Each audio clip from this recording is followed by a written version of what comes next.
ಯಾವ್ದಾದ್ರು ಕನ್ನಡದ ಜನಪದ ಗೀತೆ?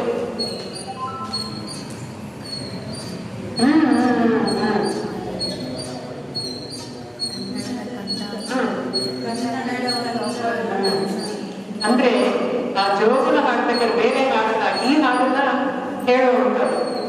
ಅದನ್ನ ಅಕಸ್ಮಾತ್ ಕನ್ನಡ ಮಂತ್ರಿ ನನ್ನನ್ನೇ ಬರ್ತ ಹಾಗೆ ಅಂತ ಹೇಳ್ತಾರೆ.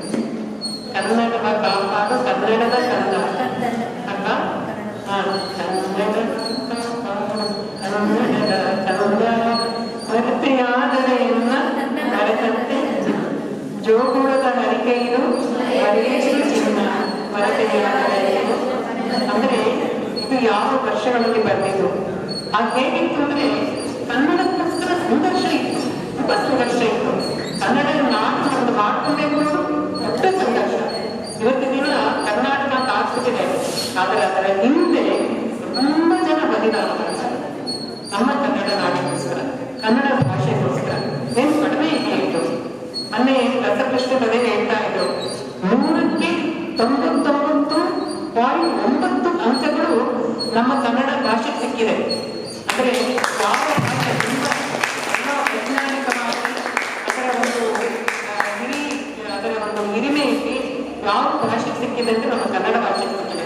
ಅತ್ಯಂತ ಪ್ರಾಚೀನವಾಗಿ, ಅತ್ಯಂತ ವೈಜ್ಞಾನಿಕವಾಗಿ, ಸಂಸ್ಕೃತಕ್ಕೆ ತೀರಾ ಹತ್ತಿರವಾಗಿ ಇರತಕ್ಕಂಥದ್ದು, ಅಂದ್ರೆ ನುಡಿದಲ್ಲೇ ಹೇಳುವಂಥದ್ದು ಇದು ಅಂದ್ರೆ ನಮ್ಮ ಕನ್ನಡ. ಹಾಗಾಗಿ ನಮ್ಮ ಕನ್ನಡ ನಮಗೆ ಹೆಮ್ಮೆ, ನಮ್ಮ ಕನ್ನಡ ನಮಗೆ ಹಿರಿಮೆ, ನಮ್ಮ ಕನ್ನಡ ನಮಗೆ ಗೌರವ.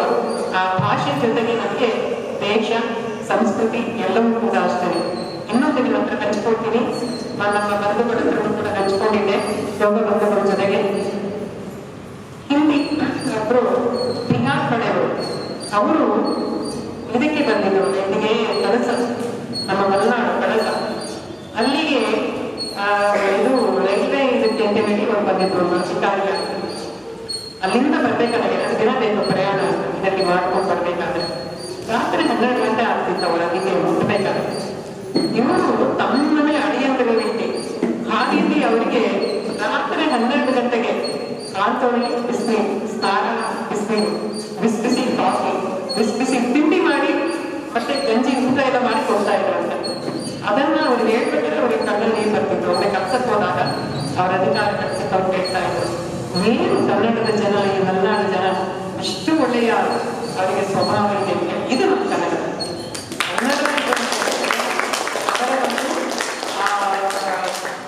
ಒಂದು ಉದಾರತೆಗೆ, ಅತಿಥಿಗಳ ಸತ್ಕಾರಕ್ಕೆ ಹೊಂದಿರ್ತಕ್ಕಂಥದ್ದು ನಮ್ಮ ಕನ್ನಡಗಳು. ಅಲ್ಲಿ ಇದು ಬರುತ್ತೆ ನೋಡಿ, ನಾಡಗೀತೆ ಬರುತ್ತಲ್ಲ, ಜನಕನ ಹೋಲುವ ದೊರೆಗಳ ರಾಮ ಅನ್ನೋದು ನನಗೆ ಕಣ್ತುಂಬಿ ಬರುತ್ತೆ. ಎಂತೆಂಥ ರಾಜರು ನನ್ನ ಚಿಕ್ಕವರು.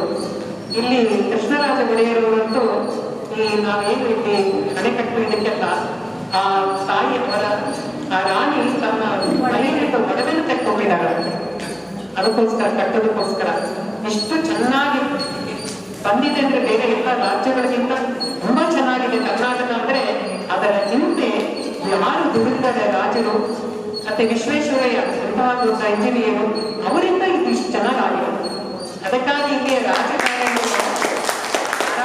ಮಾಡ್ಕೊಂಡು ಹೋಗ್ತಾರೆ. ಏನು ಈ ಕಳವೇ ಇಲ್ಲ, ಎಲ್ಲೆಲ್ಲ ಹೇಗಿದೆ ಅಲ್ವಾ? ಬೇರೆ ರಾಜ್ಯಗಳಿಗೆ ಹೋಲಿಸಿದ್ರೆ ಆರಾಮಾಗಿರ್ತೀವಿ ನಾವು. ಎಷ್ಟು ಆ ಭಗವತಿಯ ಕೃಪೆ ಕೂಡ ಬಹಳ ಚೆನ್ನಾಗಿದೆ. ಅದಕ್ಕೋಸ್ಕರ ನಮಗೆ ಯಾವಾಗ ಸಂಘರ್ಷ ಬರುತ್ತೆ ಅಂದ್ರೆ ಇದ್ದಾಗ ಎಲ್ಲ ಇದ್ದಾಗ ಆರಾಮಾಗಿರ್ತೀವಿ. ಅದಕ್ಕೋಸ್ಕರ ನಮ್ಮ ಕನ್ನಡ ಇದೆಲ್ಲ ನಾವು ಏನು ಪಡಿತಾ ಇದ್ದೀವಿ, ಇದಕ್ಕೆ ನಾವು ಋಣಿ ಆಗಿರ್ಬೇಕು, ಯಾವತ್ತೂ ಇದನ್ನು ಕಾಪಾಡ್ಕೊಳ್ಬೇಕು ಅಂತ ಹೇಳ್ತಾ ನನ್ನ ಒಂದು ಹೃದಯದ ಭಾವನೆಯನ್ನು ನಿಮ್ಮ ಜೊತೆ ಹಂಚ್ಕೊಂಡಿದ್ದೀನಿ. ಅದಕ್ಕೆ ಅವಕಾಶ ಮಾಡಿಕೊಟ್ಟಿರ್ತಕ್ಕಂತಹ ಆತ್ಮೀಯರಾಗಿರ್ತಕ್ಕಂತಹ ಚಂದ್ರಶೇಖರ್ ರಚನಾ ಸಂಸ್ಥೆಗೆ ಧನ್ಯವಾದಗಳು.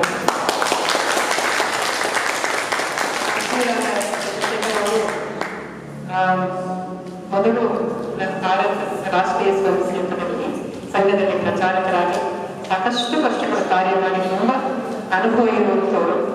ನಾನು ಆಶ್ಚರ್ಯ ಪಡ್ತಾ ಇದ್ದೇನೆ, ಅವ್ರ ಮನೆಯವರು ಹಾಗೆ ಸಿಕ್ಕಿದಾರಲ್ಲ, ಮಕ್ಕಳು ಹಾಗೆ ಇದ್ದಾರಲ್ಲ ಅಂತ ಹೇಳಿ.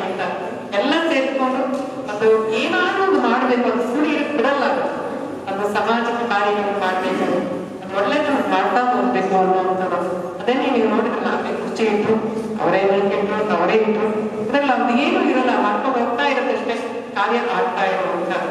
ಆ ರೀತಿ ಮುಂದೆನೂ ಕೂಡ ಚೆನ್ನಾಗಿ ನಡೆಸ್ಕೊಂಡು ಹೋಗ್ಲಿ, ಭಗವಂತ ಅವರಿಗೆ ಆಯಸ್ಸು ಆರೋಗ್ಯ ಎಲ್ಲ ಚೆನ್ನಾಗಿ ಕೊಟ್ಟು ಅವರ ಕುಟುಂಬವನ್ನು ಕೂಡ ಚೆನ್ನಾಗಿ ನಡೆಸ್ಕೊಂಡು ಹೋಗ್ಲಿ ಅಂತೇಳಿ